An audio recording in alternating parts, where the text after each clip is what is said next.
People often say that motivation doesn't last. Well, neither does bathing. That's why we recommend it daily. This is one of my favorite quotes for Zig Ziglar. He was an American author, a motivational speaker, and an extremely successful salesman. I often remember this quote, and though it brings a smile to my face, it gets me reflecting on the importance of consistency. Well-being is a state and is not a one-time accomplishment. It requires effort to be maintained. Let's talk a little about emotional well-being, or being balanced. What does it mean, and why is it important? Not just for these interesting times, but also for any time. Well-being is the ability to practice stress management techniques, be resilient, and generate the emotions that lead to good feelings. It's an important part of overall health. It helps one cope with the challenges they face and go back on track to pursue their target or goal. One of my coaches once told me emotions are motions, and that summarizes what I would like to talk about here.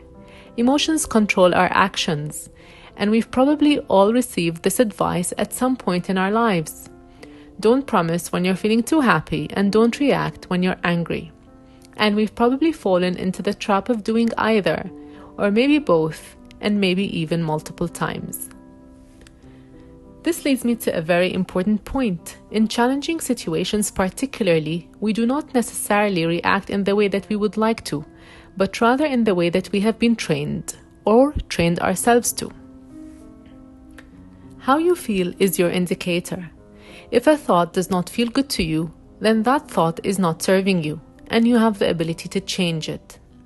It sounds simple. Then why are we thinking thoughts that are not generating good feelings?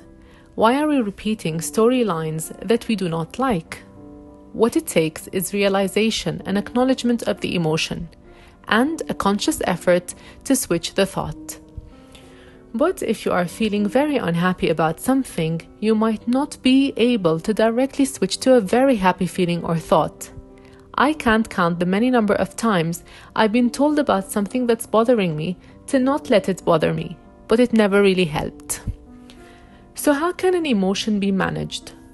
Well, firstly, awareness. When you are aware of the feeling, that's the first step to manage it. Next, look for an activity that you like to do, and that can be done at that point, or maybe engage in a conversation not directly related to how you are feeling.